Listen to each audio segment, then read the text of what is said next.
제가 많은 사람들과 이야기를 나눠보면 자기 분야에서 전문성을 가지고 있기 때문에 알게 된 것들을 들려주는 경우가 있습니다. 예를 들어 레이더를 다루는 사람들이 그렇습니다.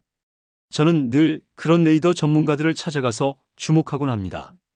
한 번은 이런 일이 있었습니다.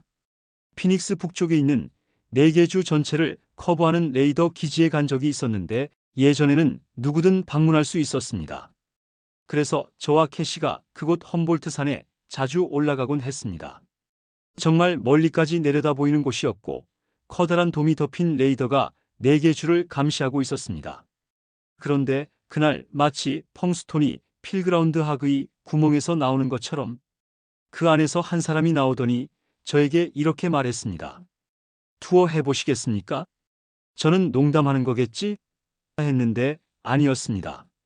그래서 안으로 들어갔죠. 들어가 보니 정말 놀라운 공간이었습니다. 저는 속으로 나도 이런 일을 하고 싶다라고 생각했습니다. 안에는 작은 도서관과 비디오, 필요한 모든 자료가 구비되어 있었고 큰 아파트처럼 꾸며져 있었습니다. 그는 그저 장비를 모니터링하고 나타나는 이상 현상들을 기록하는 게 전부였습니다. 2주마다 다른 사람과 교대했고 단 2명이 근무를 번갈아 했습니다. 그곳엔 필요한 책과 자료들이 다 있고 간식도 있고 비디오도 있고 책도 있었죠. 그저 4개 줄을 모니터링하면 되었는데 화면이 잘 세팅되어 있어서 크게 어려운 것도 아니었습니다. 저는 이건 완전히 남자들의 아지트맨 케이브구나 싶었습니다. 그래서 저는 질문을 던지기 시작했습니다. 그리고 오늘 아침 강의는 바로 그 지점에서 시작하려고 합니다. 흥미로운 것은 결국 이야기를 깊이 들어가면 에덴 동산 이야기로 연결된다는 것입니다. 거기에는 레피틸리언, 즉 뱀 같은 파충류형 생물이 말을 하고 있는 장면이 있습니다. 성경 전체를 보면 그것이 용 사탄의 상징으로 연결되는데 원어를 자세히 들여다보면 우리가 흔히 생각했던 것과는 전혀 다른 존재임을 발견하게 됩니다. 그리고 흥미로운 사실은 제가 알아낸 바로는 UFO, 비행접시, 빅풋, 네스호 괴물 같은 건 마음껏 언급해도 아무 문제가 없는데 레피틸리언이라고 하면 위키피디아에서 즉시 플래그가 걸린다는 것입니다. 그래서 저는 늘 제 강의 제목에 랩틸리언이라는 단어를 집어넣습니다. 왜냐하면 그들이 그것 때문에 몹시 불편해하기 때문입니다. 오늘 강의 제목도 바로 레피틸리언에 맞서는 방법 How to Confront a Reptilian입니다. 이걸 꼭 기억하세요. 저희가 더 이상 라이브 방송을 하지 않는 이유도 여기에 있습니다. 라이브 방송에는 6초 딜레이가 있는데 그 사이에 원하는 부분을 잘라낼 수 있기 때문입니다. 실제로 많은 내용이 잘려나갔습니다. 어떤 저자들의 글과 그림들이 통째로 삭제되기도 했습니다. 그래서 이제는 라이브로 하지 않고 그냥 편집 없는 원본 그대로를 올립니다. 제가 한 말이 온전히 남아있도록 하기 위함입니다. 그런데 말이죠. 대체 그들이 뭘 그리 두려워하는 걸까요? 왜 레피틸리언이라고 하면 반드시 이건 허구적 존재다라는 주석을 달아야만 할까요? 외계인 얘기, 그레이즈나 화성인, 다른 외계 존재들에 대해 말할 땐 전혀 그런 딱지가 붙지 않습니다. 그런데 왜 유독 레피틸리언에만? 그 이유는 바로 이것이 기원의 문제와 연결되기 때문입니다. 다시 험볼트 산 이야기로 돌아가서 여러분이 사람들에게 질문을 던지면 던질수록 퍼즐 조각들이 조금씩 맞춰지는 것을 보게 될 것입니다. 안보가 중요한 영역에서 항상 나오는 개념이 바로 분할 COMPARTMENTAELIGATION입니다. 이건 꼭 기억하세요. 분할이란 개인들이 어떤 프로젝트에서 극비 임무를 맡더라도 전체를 아는 것이 아니라 자기에게 맡겨진 일부만 다루는 방식을 말합니다. 그래서 제 친구들도 각자 내가 맡은 부분은 이것이다 하고 얘기하곤 했습니다. 그러다가 이건 말하면 안 되는데 잘못하면 감옥 간다 하고 조심스러워하곤 했죠.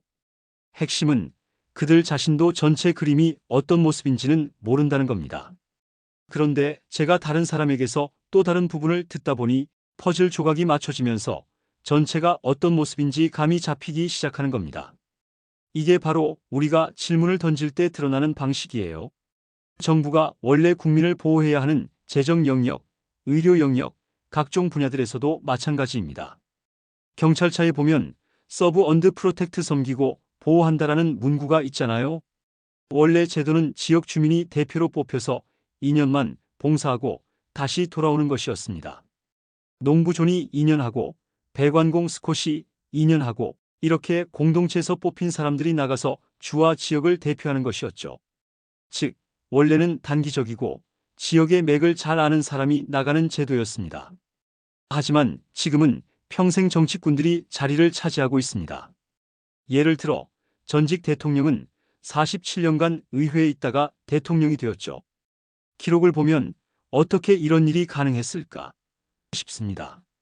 너무 오래 한자리에서 머물면 왜곡과 타협이 일어나게 됩니다. TSA 미국 교통안전청에서도 이런 원리를 씁니다. 직원들이 보안 검색대를 오래 맞지 않도록 몇 주마다 섹션과 항공사를 바꿔 배치합니다.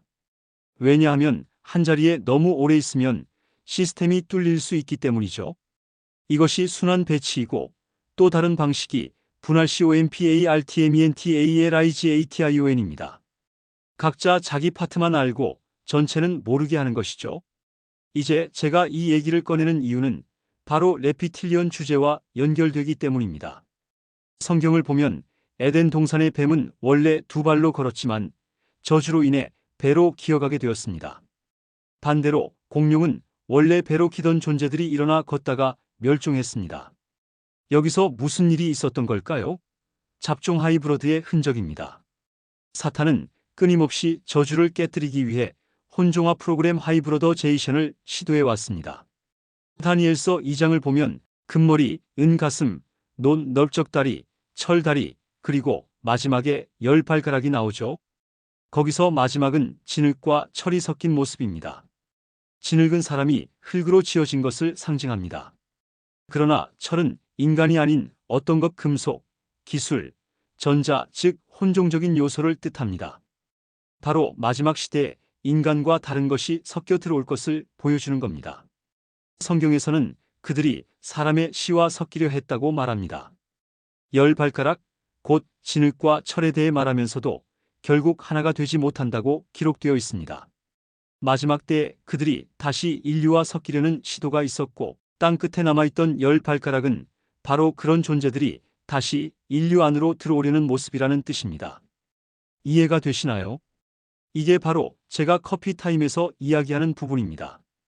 여러분이 이 사실을 알게 되면 최근 발표된 어떤 성분들을 보면 깨닫게 될 겁니다. 지난주에 그것들이 발표되었는데 왜 이런 걸 하고 있느냐면 며칠 안에 문제가 될 걸 알기 때문입니다. 예를 들어 레드 삼색소가 갑자기 문제가 되었다고 하며 식품에서 성분들을 빼고 있다고 발표했습니다. 왜냐하면 감옥에 가거나 곤란을 당하기보다는 스스로 치워냈다고 보이길 원하기 때문입니다. 제가 험볼트 산에 가서 질문을 했습니다. 놀라운 양의 장비들이 있길래 물었습니다. 여기서 뭘 볼 수 있습니까?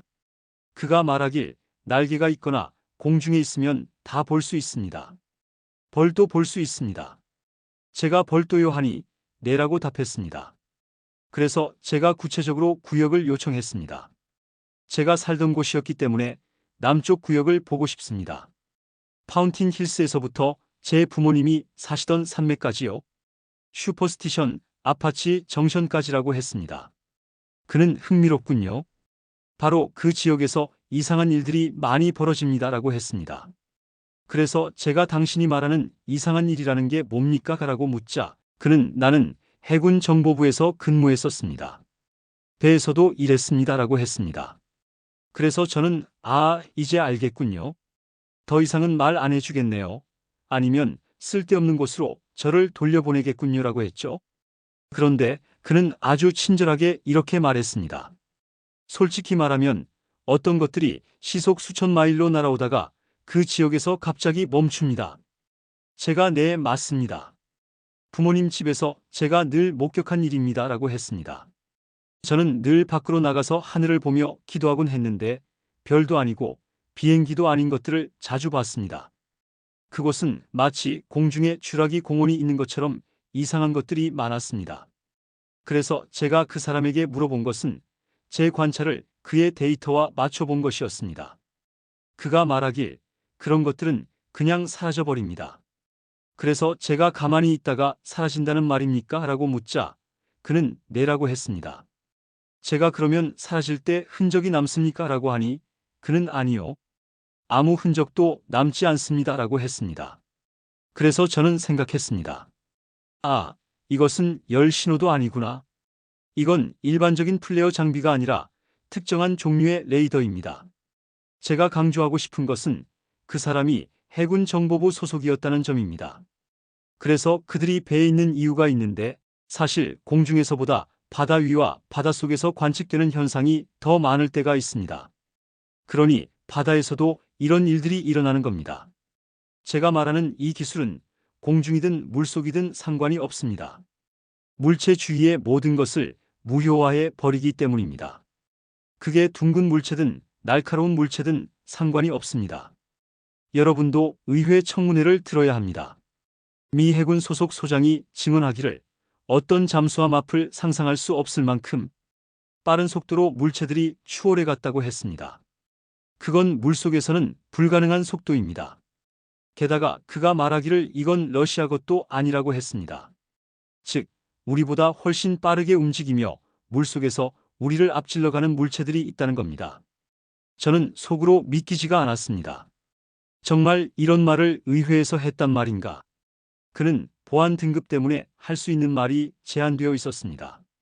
그래서 많은 증언들이 그건 말씀드릴 수 없습니다. 만약 밀폐 구역에 들어오면 말할 수 있습니다. 이런 식입니다. 저는 속으로 굳이 들어가지 말고 그냥 유튜브를 보라고 할 정도였습니다. 낸시 메이스 의원이 말했던 영상을 찾아보면 알 수 있습니다. 거기서도 분명히 숨기고 있는 것이 많다는 게 드러납니다. 그러니까 그 레이더 담당자가 제게 말해준 요점은 우리는 이런 현상을 인지하고 있지만 설명할 수 없다는 것이었습니다. 제 생각은 이렇습니다. 지금 제가 보여드린 것들이 이 영상을 공개하면 정부도 알게 될 겁니다. 왜냐하면 제가 아는 한 이런 건 아직 공개된 적이 없기 때문입니다.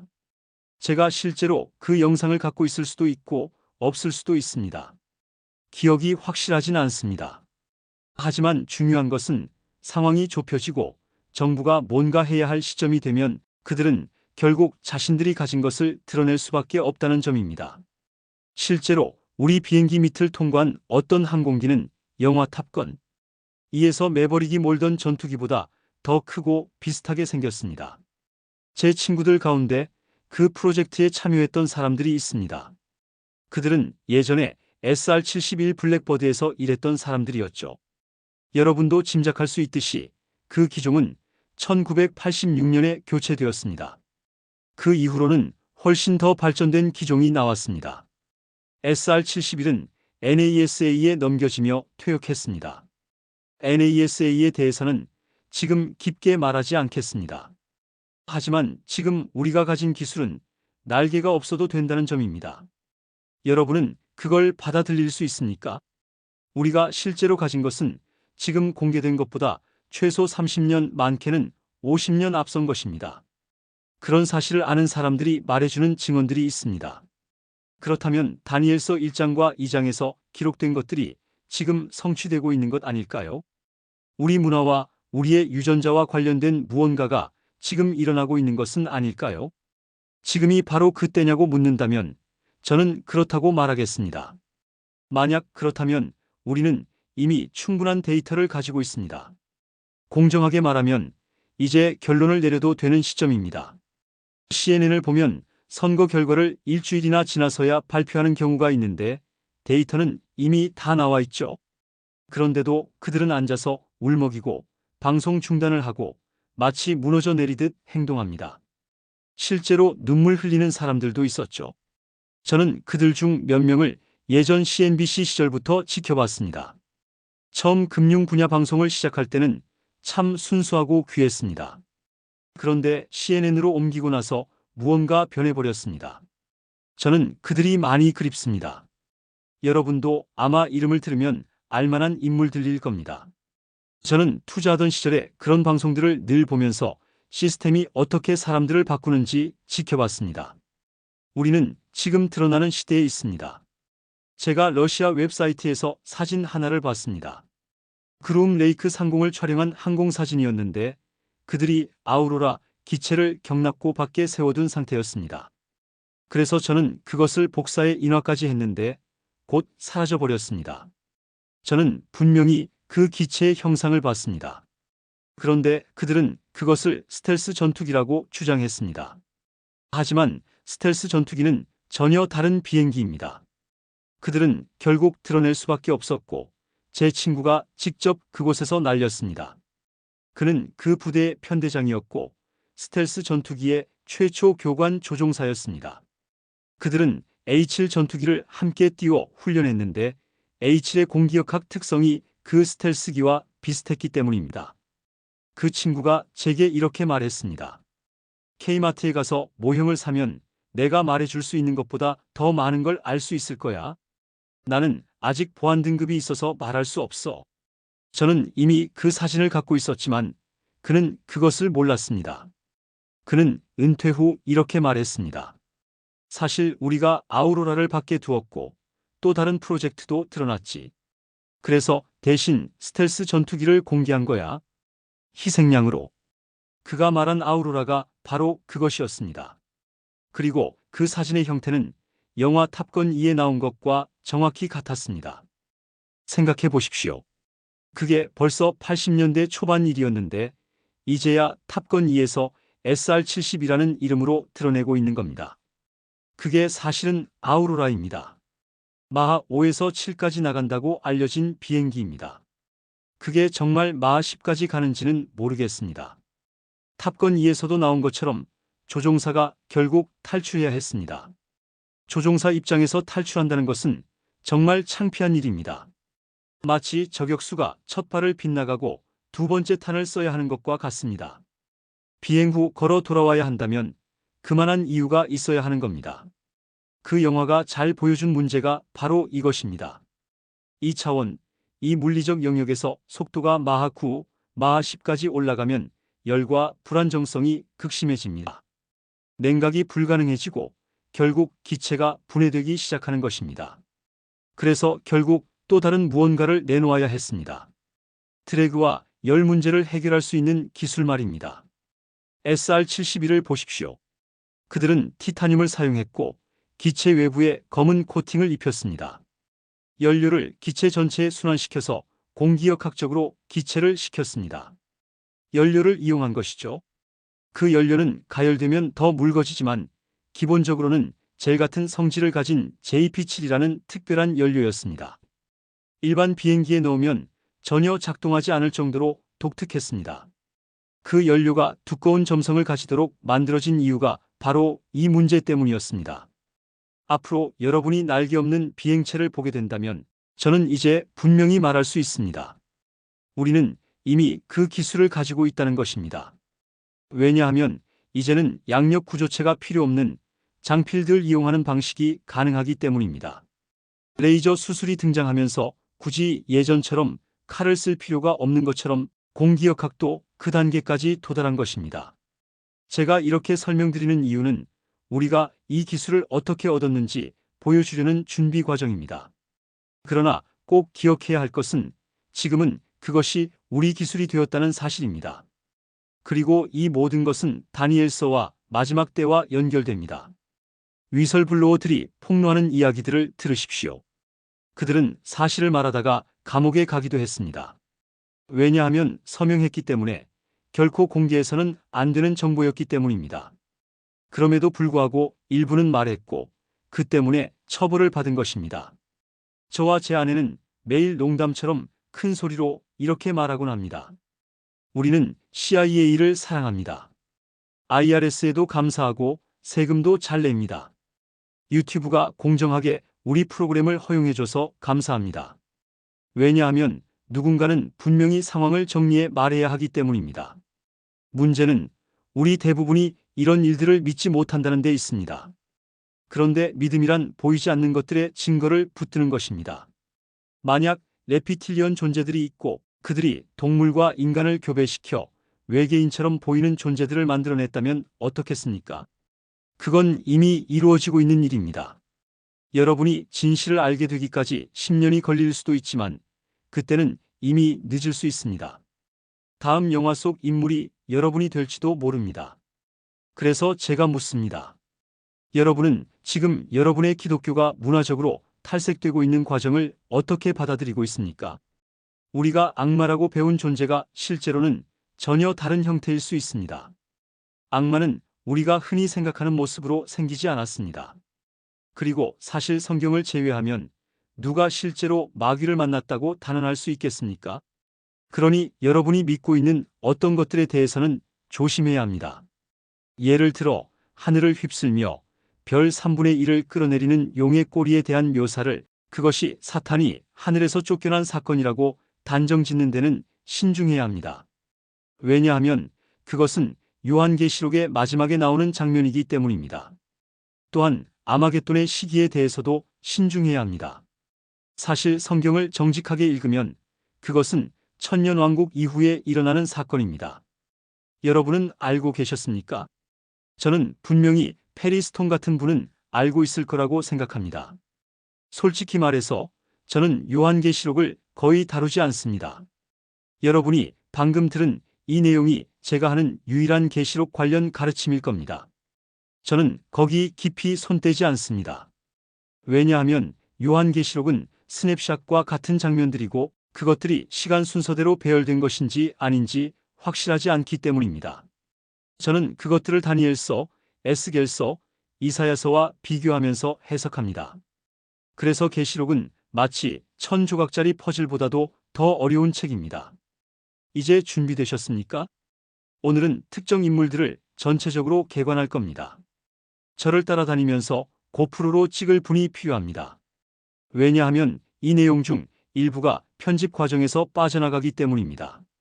여러분이 정말 이 주제에 대해 제대로 따라잡고 싶다면 약간의 비용은 감수해야 할 겁니다. 제가 직접 책을 팔지는 않지만 말씀드릴 이 저자들은 전부 퓰리처 상 수상자들이고 각자의 분야에서 전문적인 사람들입니다. 이들은 스스로 그리스도인이라고 주장하지도 않고 신앙을 가진다고 말하지도 않습니다. 오직 과학자들이며 저널리스트들이고 본래는 편향없는 조사를 해야 하는 사람들입니다. 그중 한 사람이 애니 제이콥슨입니다. 그녀는 이미 여러 권의 책을 출간했습니다. 제가 반드시 말해야 할 중요한 점이 하나 있습니다. 정보기관에서는 결코 퇴직이란 것이 없습니다. CIA를 포함한 정보기관에서 나온 사람들은 사실상 영원히 그 기관에 묶여 있습니다. 따라서 제가 이런 사람들을 언급할 때 반드시 붙여야 할 단서가 있습니다. 그 단서는 바로 이 사람들이 진짜 내부 고발자로서 말하는 것인지 아니면 조직에서 의도적으로 배치해서 흘리는 말들인지 분간하기 어렵다는 겁니다. 어떤 사람도 이것을 확언할 수는 없습니다. 제가 아는 CIA 출신 인사들은 공식적으로 은퇴했다 해도 절대로 말을 하지 않았습니다.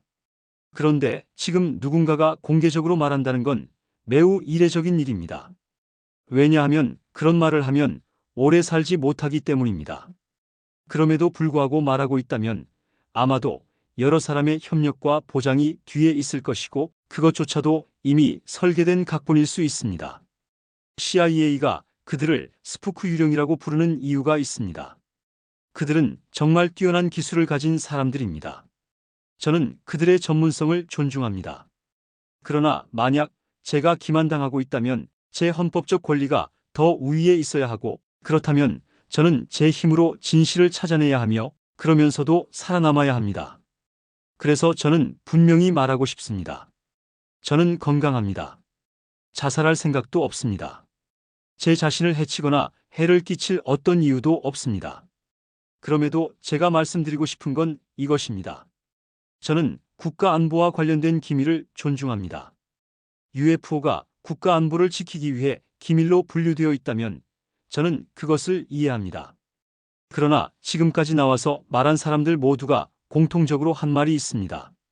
그것은 이 기술이나 현상들이 우리 국민에게 무기로 사용될 위험이 있다는 것입니다. 그래서 기자들이 왜 폭로했습니까? 라고 묻자 그들은 내 프로젝트가 잘못된 방향으로 가고 있었기 때문이라고 대답했습니다. 실제로 최근에도 프로젝트를 떠난 사람들이 있었습니다. 제가 이 정도만 말씀드리는 이유는 관련된 사람들을 보호하기 위함입니다. 자, 애니 제이콥슨이라는 저자를 보십시오. 저는 그녀가 말하고 행동하는 것을 보면서 혹시 그녀도 일종의 이중 요원이 아닐까 하는 생각을 한 적이 있습니다. 왜냐하면 어떤 것은 보호하면서도 또 어떤 것은 자료를 근거로 과감히 공개하기 때문입니다. 물론 그녀는 퓰리처상 수상자이기에 존중합니다. 하지만 여러분이 반드시 읽어야 할 책은 프로젝트 페이퍼클립 프로젝트 PAPERCLIP입니다. 그 책은 어떻게 이런 기술들이 미국으로 넘어왔는지를 자세히 다룹니다. 그녀는 문서 자료를 통해 입증했습니다. 히틀러 치하에 있던 1,500명의 과학자들, 그들은 SS 소속이었고 실제로 사람들을 죽이는 체제의 일부였습니다.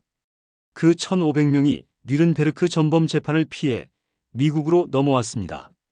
그럴 수 없었을 텐데 실제로 그렇게 되었습니다. 여러분이 아는 대표적인 인물이 폰 브라운입니다. 하지만 그 외에 1,499명이 더 있었습니다. 그리고 그들이 NASA와 CIA의 수뇌부가 되었습니다. 이제 이해가 되십니까? 잠깐 쉬어가겠습니다. 저는 오래전에 삭제된 사진들과 영상을 직접 본 적이 있습니다.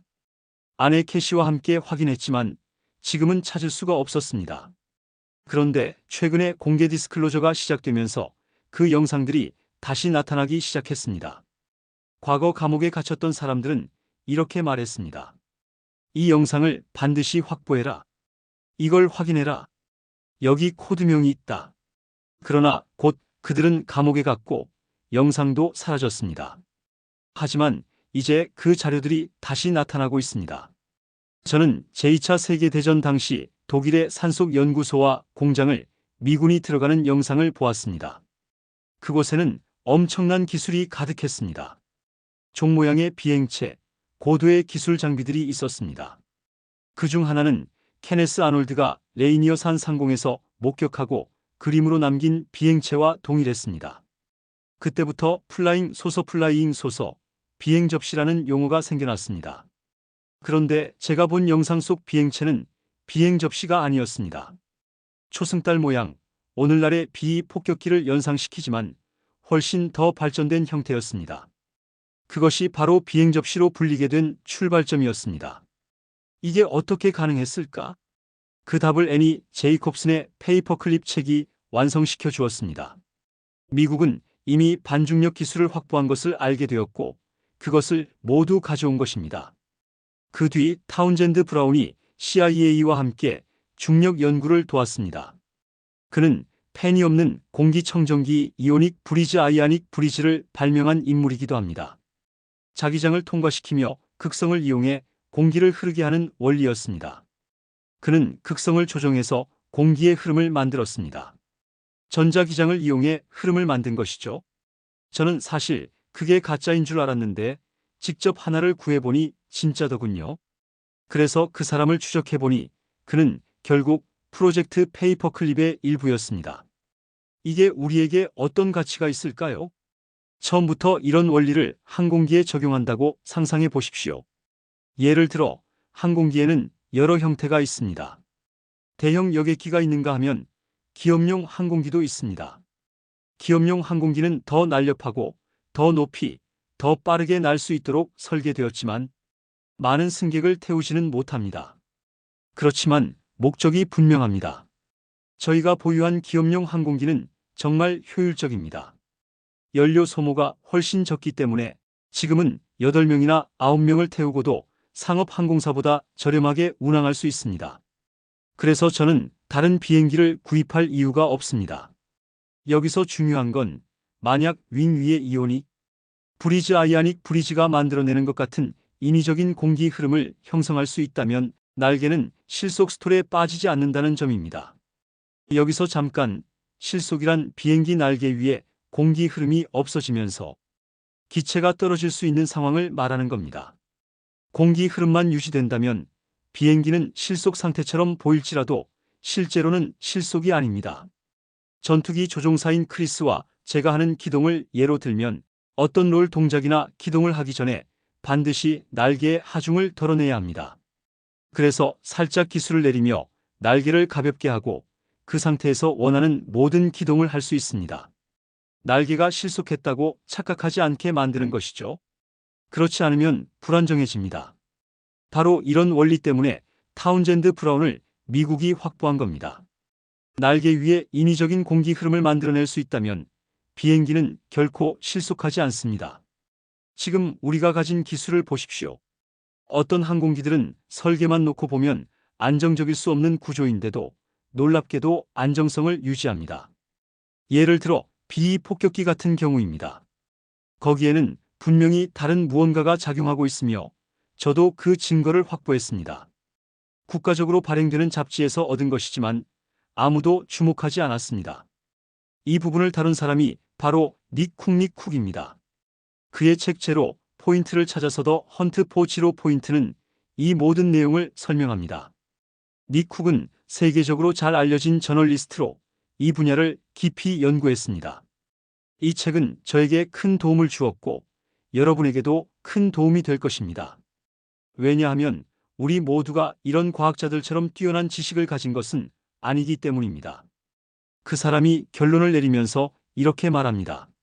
제로 포인트 지로 포인트, 즉 무중력점 개념은 단순한 공기역학을 넘어 중력장 기술로 전환되는 것을 설명해 줍니다. 또 페이퍼클립 프로젝트 PAPERCLIP은 이 기술이 어떻게 미국으로 넘어왔는지를 보여줍니다. 그리고 타운젠드 브라운의 연구는 이 과정을 연결해 주는데 그의 자료들을 보면 전부 수학 공식과 복잡한 것들 뿐입니다.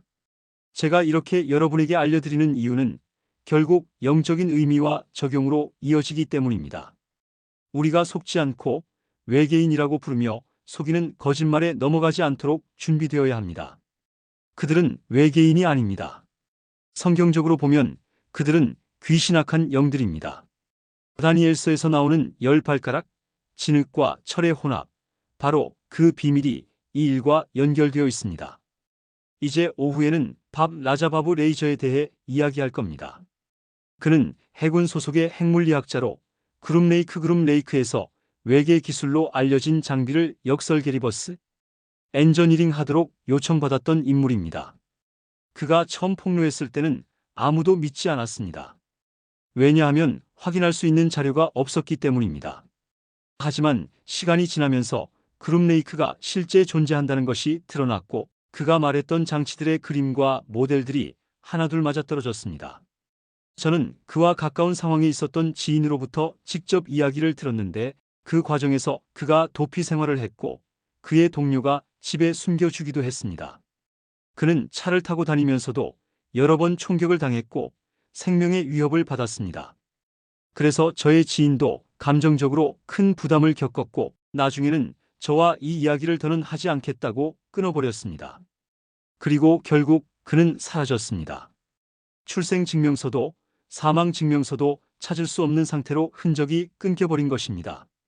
이후에 또 중요한 인물 커넬 코르소 코소에 대해서도 다룰 겁니다. 여러분이 5권, 3권 정도라도 책을 읽을 수 있다면 제가 어떤 책을 반드시 읽어야 하는지 알려드리겠습니다. 그 책들이 여러분을 이 주제에 대해 업데이트해 줄 수 있을 겁니다. 여러분은 지금 제가 말씀드린 애니 제이커브선에 대해 충분히 알게 되셨습니다.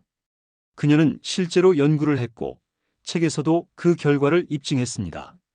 그러니 읽고 싶으시다면 그녀의 책을 보시면 됩니다. 밥 라자바브 레이저는 아직 책을 내지 않았습니다.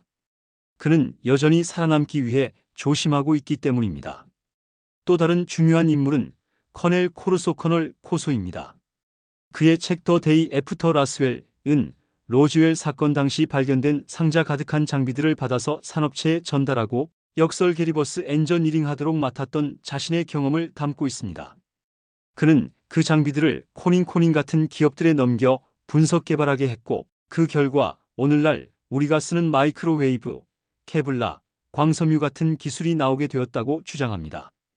그는 심지어 당시 사망한 파일럿들의 슈트, 그리고 UFO 내부의 전자장치들과 금속 파편 같은 것들을 직접 받았다고 말합니다. 만약 여러분이 3권 정도만 읽을 수 있다면 저는 이렇게 추천하겠습니다. 첫 번째 폴 힐, 언컨벤셔널 플라이잉 아브젝츠. 그는 30년 동안 JPLZ 추진연구소를 이끌었고 스페이스 셔틀의 부스터를 개발했습니다. NASA의 요청을 받고 UFO가 실제로 어떻게 비행하는지 역설계하도록 맡겨졌습니다. 단순히 증명하는 것이 아니라 이미 제공된 영상과 자료를 바탕으로 분석을 했던 것이죠. 그의 딸이 보관했던 자료들을 정리해 책으로 펴냈는데 아직도 판매되고 있다는 점이 놀랍습니다. 두 번째, 커넬 코르소, 더 데이 애프터 라스웰. 로즈웰에서 나온 기술을 미국 산업에 이식한 과정을 다룹니다. 세 번째, 닉 쿡, 더 헌트 포지로. 포인트. 좀 더 기술적인 내용이지만 세계적으로 인정받는 항공우주 저널리스트가 쓴 책으로 중력장 기반 기술과 반중력 연구를 설명합니다. 이 세 권이 기본이고 거기에 닉 쿡의 책을 더하면 확실히 도움이 될 것입니다. 그는 스미스소니언 에어 앤드 스페이스의 주요 필자였고 항공우주 분야에서 가장 신뢰받는 저널리스트 중 하나입니다. 책을 다 읽기 어렵다면 유튜브에서 이들의 인터뷰 영상을 찾아볼 수도 있습니다. 하지만 책이 훨씬 더 깊이 다루고 있기 때문에 꼭 권하고 싶습니다. 제가 이렇게 말씀드리는 이유는 결국 이 모든 증언들이 서로 맞물려 있기 때문입니다. 예를 들어 스탠퍼드의 미생물학자 게리 놀란. 게리 놀런은 최근 몇 년 사이 CIA와 연결된 인물들로부터 금속 파편 등을 받아 분석했습니다. 그는 그것이 어떤 환경에서 어떤 출처로 나온 것인지 알아야 하는 과학자로서 데이터만을 기반으로 조사했습니다. 그런데 그 결과 우리가 흔히 아는 물질의 동위원소 비율과는 전혀 다른 것들이 발견되었고 이는 단순히 인간이 만든 것이 아닐 가능성을 보여주었습니다. 게리가 이렇게 말했습니다. 이 물질의 동위원소는 이 지구에서 나온 것이 아니다. 우리에겐 이런 강력한 물질이 존재하지 않는다. 이건 어디서 발견된 거냐? 대답은 이랬습니다. 어떤 집 차도에서요? 그럼 상황은 어땠습니까? 어떤 비행체가 떠 있었다고 주장합니다. 그리고 뭔가가 일어났습니다. 뭔가가 일어났다는 거죠. 그게 전부입니다. 그는 인터뷰에서 이런 얘기를 했습니다. 그는 제가 개인적으로 가장 좋아하는 사람 중 하나입니다. 세계적으로 손꼽히는 미생물학자였고 퓰리처상 후보에도 올랐던 인물입니다. 그런데도 그는 이렇게 말했습니다. 나는 아마도 이 발언 때문에 퓰리처 후보 자격을 잃을지도 모른다. 하지만 뭔가 숨기고 있는 게 있다. 과학자로서 그는 공정합니다. 결론을 단정하지 않고 자신이 경험한 것을 나눌 뿐이었습니다. 또 그는 다른 중요한 점도 지적했습니다. 사람들이 어떤 존재와의 조우를 주장하면 그들은 반드시 검사를 받는다. 바로 이 부분이 오늘 아침 우리가 다룰 루 엘리존도 엘리잔도 이야기와 연결됩니다. 그는 AATIP 미확인 항공현상 고등위협식별 프로그램과 스페이스포스 부서의 수장이었습니다. 그 부서에는 늘 추락 물체 회수 리트리벌 보고가 들어왔고 그 안에는 탑승자 드라크이어 펀치도 있었습니다. 군인들이 이런 비행체나 존재와 접촉하면서 손상 피해를 입었고 그래서 그들은 반드시 의료 검사를 받아야 했습니다. 믿겨지십니까? 이건 책에 기록된 내용입니다. 엘리존도의 상사는 그에게 이렇게 말했습니다. 에녹서와 창세기 6장을 읽어라. 지금 내가 추적하고 있는 이 행성적 현상의 뿌리가 거기에 있다. 너는 엉뚱한 나무를 두드리고 있다. 즉, 그의 상사가 AATIP 수장에게 직접 말한 것입니다. 그래서 다윗 크루시 데이비드 GRUSCH가 의회에서 폭로했을 때 그 역시 회수 프로그램에 있었던 사람입니다. 그리고 그의 상사가 바로 루 엘리존도였습니다. 그가 의회에 나가 증언하자 엘리존도도 뒤따라 내부 고발을 한 겁니다. 그런데 중요한 것은 엘리존도의 상사가 이렇게 말했다는 겁니다. 이 존재들은 악마디먼즈다. 차원 가나 ENTERDIMENSIONAL 존재들이다. 이건 문자 그대로 한 말입니다. 항공 분야에서 이런 일이 있습니다.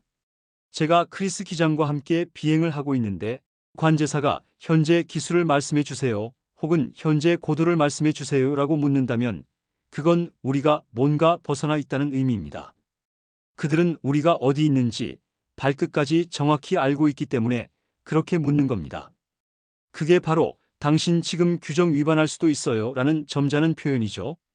또 관제사가 다음 고정점이 뭐로 표시됩니까? 라고 묻는 경우도 있습니다. 이전 관제사가 우리가 어디를 보고해야 한다고 말했는데 우리가 그걸 깜빡했을 수 있기 때문입니다. 그래서 새 관제사가 확인하는 거예요. 혹시 이런 지시 받으셨나요? 우리가 서로 최신 정보로 일치하고 있나요? 를 확인하려는 겁니다. 이처럼 상황이 넘어갈 때 우리는 상대가 다 알고 있을 거라 가정하지만 사실은 모를 수도 있죠. 그래서 관제사가 확인해 주세요 라고 말하는 겁니다. 그러면 저와 크리스는 늘 같은 방식으로 반응합니다.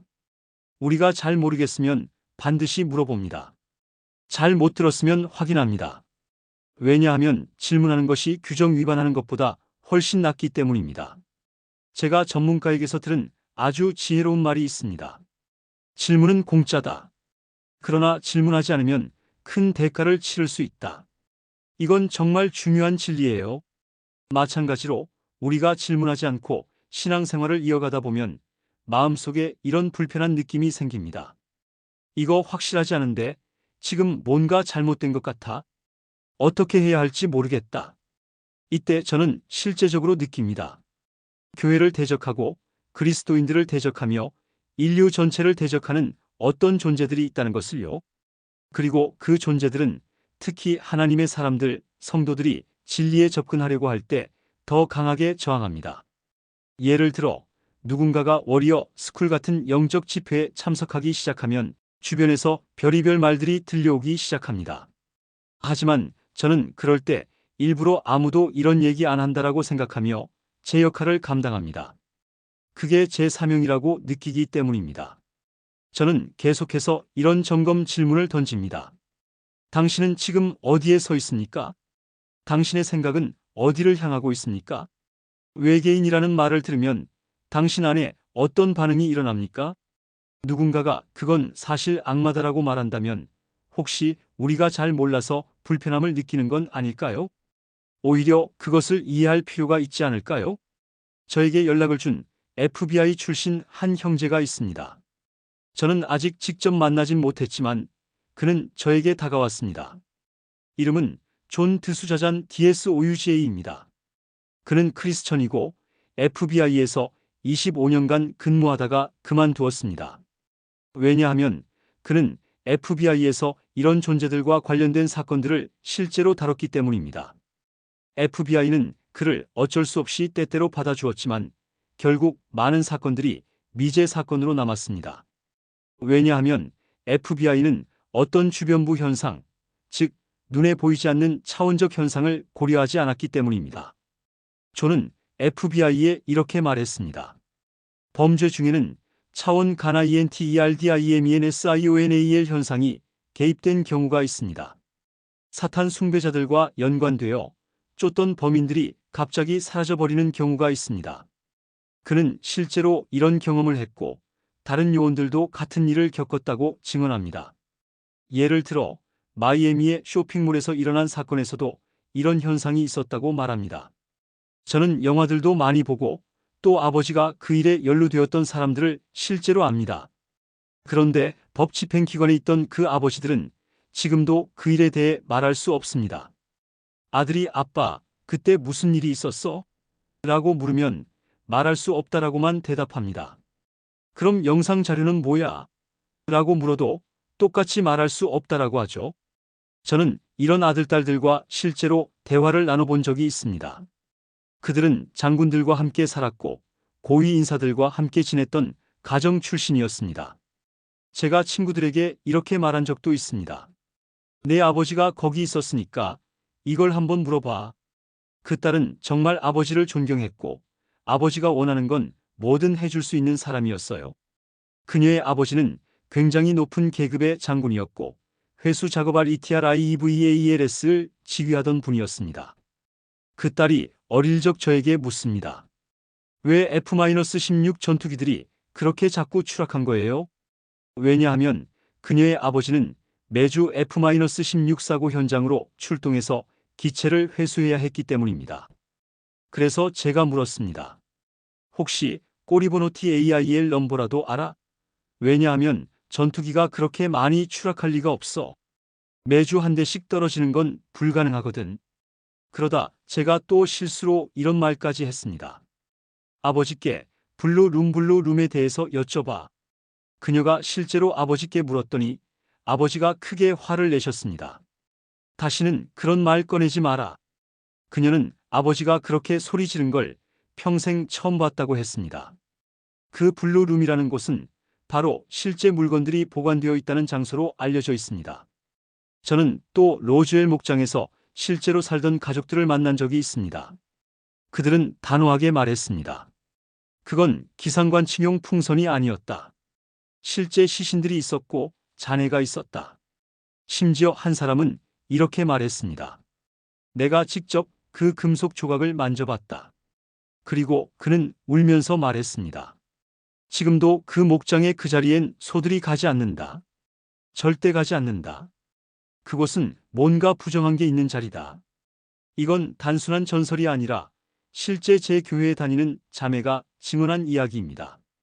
그러니까 우리가 해야 할 건 계속 질문하는 것입니다. 예를 들어 이런 질문을 던져야 합니다. 왜 항공기 에어쇼에서 F-22가 거의 제자리에서 피루의 퇴전 비행을 하는데도 날개 위로 여전히 공기 흐름이 있는 걸까? 닉 쿡의 책을 보면 이런 설명이 나옵니다. 만약 날개 앞전 리딩 에지에 양극을 걸고 뒷전 TRAI 링 에지에 음극을 걸면 어떻게 될까? 그리고 날개 전체의 웨피스킨에 전자기장을 걸어 살아있는 거대한 전자판처럼 만든다면? 그러면 공기 흐름을 강제로 만들어낼 수 있는 것입니다. 저는 수천 시간을 이 분야에 투자했습니다. 매일 잠깐의 시간을 모아 이런 조각들을 맞추다 보니 그림이 보이기 시작했습니다. 결론적으로 우리는 분명히 이전보다 기술이 비약적으로 발전했습니다. 하지만 이건 모두 국가안보 내셔널 시큐리티 하에 감춰져 있습니다. 왜냐하면 만약 이런 기술이 러시아나 중국에 넘어간다면 엄청난 위험이 되기 때문입니다. 하지만 동시에 그 나라들도 자국 영토 안에 추락한 물체들에서 이 기술의 일부를 이미 손에 넣었습니다. 그러니까 사람들이 이렇게 말합니다. 이건 미국 것도 아니다. 이건 러시아 것도 아니다. 우리 큰일 난 것 같다.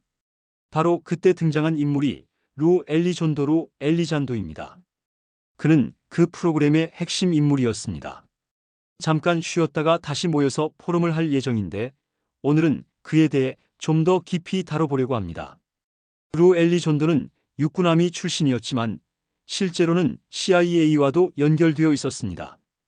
그는 국방부 산하 AATIPADVANCD 에로스페이스 스렛 아이덴터퍼케이션 프로그램 고등항공 우주위협식별 프로그램에서 일했습니다.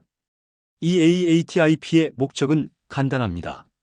만약 어떤 비행체가 우리 것이 아니라면 그것은 곧 위협이다. 그래서 엘리존도는 AATIP의 임무를 수행하며 이것들이 도대체 무엇인가를 식별하고 추적하는 일을 맡았던 것입니다. 그의 전문 훈련 중 하나는 CIA의 스타게이트 프로젝트에서 이루어진 원격 투시 리모트 뷰잉이었습니다. 스타게이트는 단순한 영화나 드라마 제목이 아니라 실제 군사 프로젝트였습니다.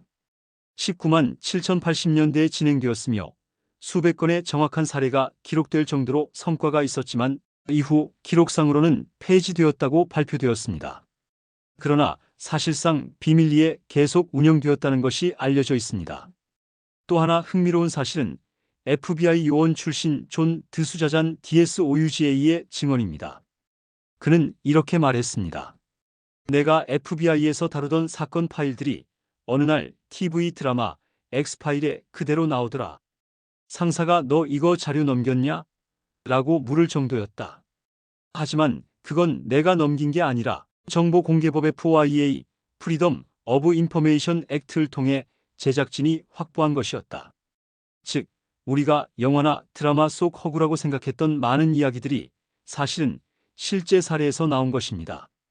결론적으로 루 엘리존도는 단순한 영화 속 인물이 아니라 실제로 국방부와 CIA가 운영한 프로그램의 책임자였습니다. 그리고 그는 자신의 책 이모넌트에서 이렇게 말합니다. 창세기 6장, 에녹서, 그리고 성경의 몇몇 부분을 읽어라. 그 안에 답이 있다. 그가 강조하는 것은 이 모든 현상이 단순한 외계 존재 문제가 아니라 성경적 영적 실체와 연결되어 있다는 점입니다. 그는 스스로를 기독교인이라고 말하지는 않았습니다. 하지만 그의 상관이 이렇게 말했다고 전했습니다. 너는 지금 엉뚱한 길을 가고 있어. 이건 외계인이 아니라 차원적 존재 INTERDIMENSIONALS들이야. 이 말은 FBI 출신 존 드수자잔 DSOUGA가 했던 말과도 같습니다. 그는 FBI에서 여러 사건을 다루며 이건 단순한 외계 존재가 아니라 차원 간 존재들이다라고 증언했습니다. 그래서 제가 이런 주제를 다루는 이유가 여기 있습니다.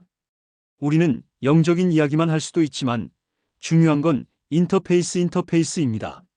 마치 공기 흐름의 IRFLOW를 이용해 물리적 영역에서 다른 힘으로 전환하듯 우리가 살고 있는 물리적 영역과 영적 영역 차원들 사이에도 접점이 있다는 것입니다. 성경의 세계관을 이해하려면 예수님 당시 사람들의 교육 수준이 대체로 초등학교 3학년 정도였다는 사실을 알아야 합니다. 그 시대에는 지금처럼 복잡한 개념을 설명할 언어가 없었습니다. 하지만 지금 우리는 역사상 가장 발전된 세대 중 하나이며 타락한 존재들 사탄과 그의 세력을 제외하고는 인류가 이렇게 발전된 적이 없었습니다.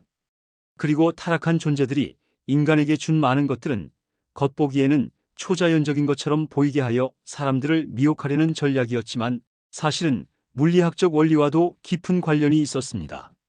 문제는 그동안 종교적 전통이 우리에게 제한된 사고방식을 심어주면서 마치 작은 파일, 상자 3개만 갖고 살아가듯 영적 세계에 대한 이해를 극도로 단순화시켰다는 것입니다. 하지만 실제로는 수천 개의 파일이 있어야 할 만큼 방대한 영역이 있다는 것이죠. 마지막으로 여기 모형 하나를 예로 들어 마무리하겠습니다. 이건 최근 영화에 등장한 SR-70이라고 불리는 기체, 사실상 오로라와 같은 개념입니다. 영화 속에서 공개된 이유는 러시아가 이미 알고 있기 때문입니다. 이 모형은 공기 저항과 양력 같은 기존의 저차원적인 비행 원리를 뛰어넘으려는 시도를 보여줍니다.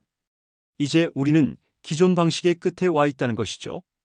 영화 탑건이에서도 F-18의 성능과 새로운 세대의 가능성을 보여주었고 F-14는 마치 사라진 듯하지만 여전히 극적인 장면에서 사용되었습니다. 결국 탑건이는 단순한 액션 영화가 아니라 우리가 이미 알고 있는 것보다 훨씬 앞선 기술이 존재한다는 신호였던 겁니다. 그가 부조 종사에게 이렇게 말해야 했습니다. 저 레버를 당겨. 그러자 부조 종사가 물었죠. 왜요? 왜냐하면 그들은 더 발전된 장비에 익숙해 있었기 때문입니다. 그러면서도 그는 동시에 사막으로 몰래 가서 이 비행기를 조종했습니다. 이해되시나요? 그러니까 지금 우리가 하늘에서 보고 있는 많은 것들이 사실 우리가 아는 것의 최신 고급 버전이라는 겁니다. 날개가 없는 비행체나 특이한 모양을 한 비행체가 날개도 없이 이런 놀라운 비행 성능을 보여줄 수 있다면요. 예를 들어 시속 1000마일로 직각 회전을 한다든가 영상에서 정지 화면으로 잡아낸 기체들이 보여주는 그런 움직임 말입니다. 저도 실제로 마지막에 그 기체를 확인했습니다. 심지어 미사일이라 해도 직각 회전을 할 수는 없죠. 충격파도 없었고 그 정도 근접하면 TCAS 시스템 충돌 방지 시스템이 반드시 작동해야 하는데 반응이 없었습니다. 그래서 관제소에 교통보고를 요청했지만 기록상에는 아무것도 없었습니다. 이게 바로 몇 달 전 제가 루와 함께 비행할 때 실제로 겪은 일입니다. 저는 바깥을 주시하고 있었고 루는 아래를 보고 있었는데 그때 목표물이 정면으로 날아오는 게 보였습니다. 저는 즉시 레이더를 확인했고 우선 자동 조종 장치 해제 버튼으로 손이 갔습니다. 왜냐하면 41,000피트 상공에서 긴급 회피 기동을 해야 한다면 비행기가 불안정해질 위험이 크기 때문입니다. 그 고도에서는 단 5도만 기울여도 위험할 정도로 공기가 얇습니다. 훈련받은 대로 저는 거의 반사적으로 준비했고 제 안에서 낮춰라는 긴급 경고가 울렸습니다. 저는 상황을 가늠하기 위해 목표물이 전방 유리창에서 이동하는 각도를 보며 계산했습니다.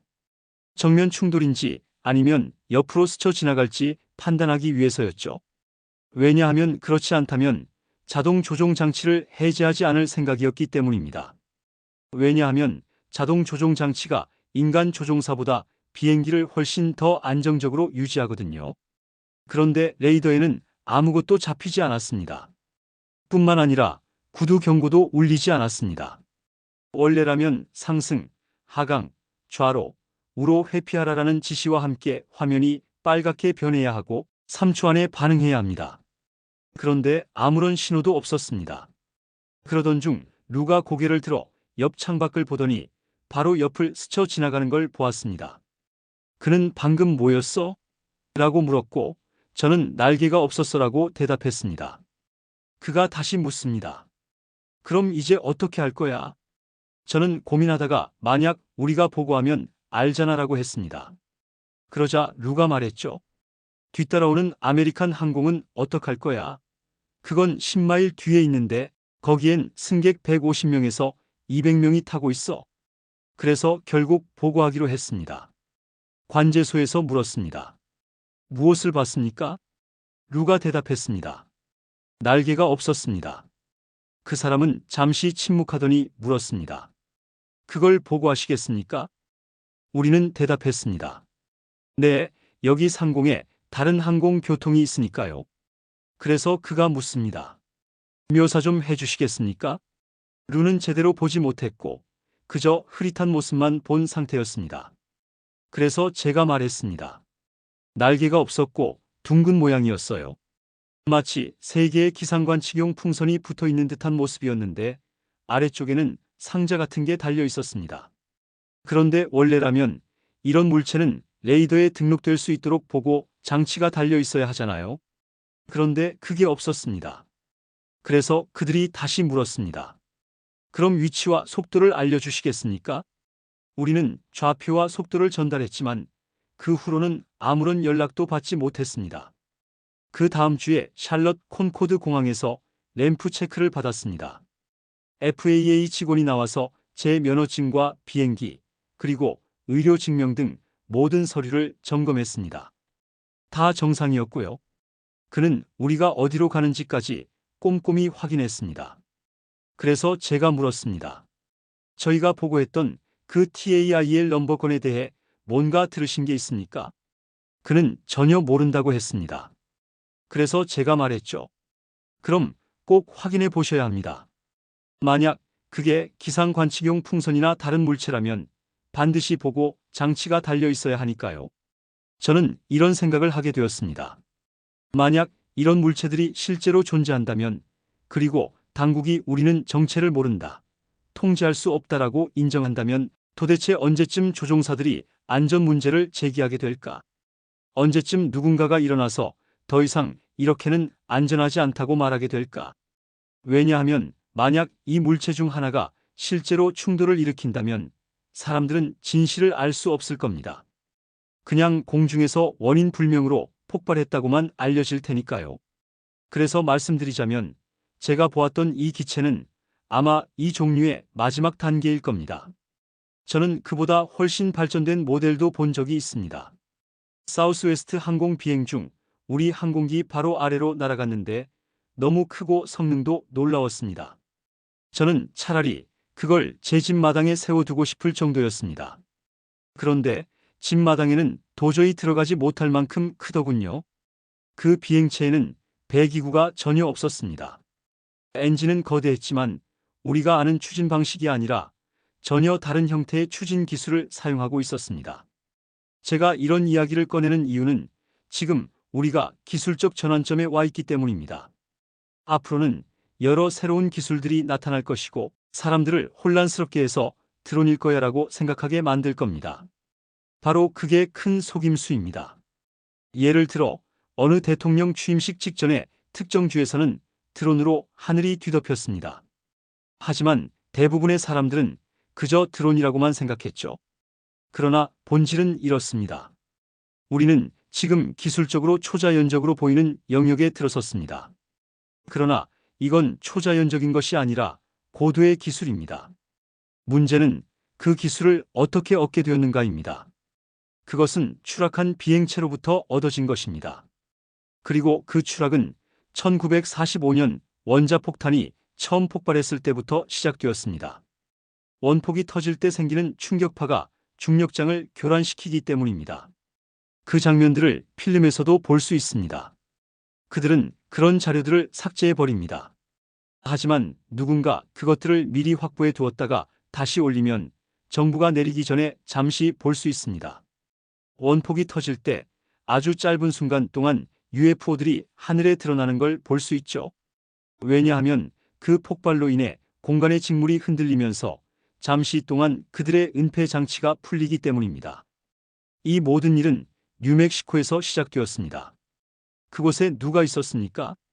폰 브라운과 히틀러, 나치, SS 과학자들이 거기에 있었고 그들이 이 기술을 가져온 겁니다.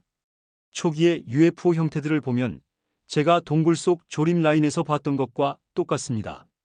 방울 모양, 원반 모양, 그리고 나중에 우리가 비폭격기라 부르는 것과 닮은 비행체들. 우리는 그런 기술을 1947년쯤에야 갖게 되었는데 그때도 날개 없는 추진기는 프로펠러 방식이었죠.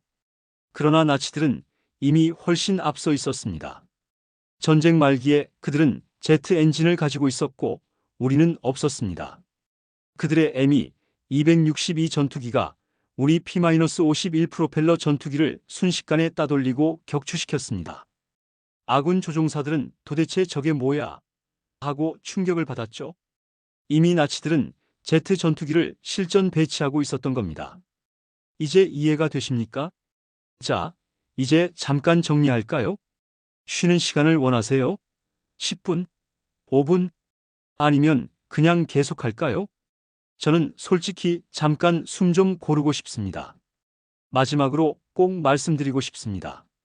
여러분, 이 모든 이야기가 얼핏 보기에는 영적이지 않아 보일 수 있습니다. 그래서 많은 이들이 이 커피 토크 같은 주제를 비판합니다. 하지만 제가 확실히 말씀드리는데 언젠가 여러분은 영웅처럼 기억될 것입니다. 왜냐하면 진실이 드러났을 때 여러분은 유혹을 받아 이렇게 말하고 싶을 겁니다. 봐라, 내가 이미 말했잖아. 제가 의회 청문회 이전에 이런 이야기를 했을 때는 다들 저를 이상하게 봤습니다. 하지만 저는 조심스럽게 곧 드러날 것이라고 암시했었죠. 그리고 실제로 그것이 드러나자 이 프로그램의 시청자가 4배로 늘었습니다. 왜냐하면 사람들이 이제서야 뭔가 배워야겠다라고 생각하기 시작했기 때문입니다. 저는 여러분이 시간을 낭비하지 않고 꼭 읽어야 할 자료와 흐름만 알려드리려 합니다. 왜냐하면 이것은 결국 영적 전쟁과 연결되지만 먼저 속임수의 장막을 벗겨내는 것이 필요하기 때문입니다. 일반 교회에서는 이런 얘기를 절대 허락하지 않을 겁니다. 그러나 우리는 교회 그 자체입니다.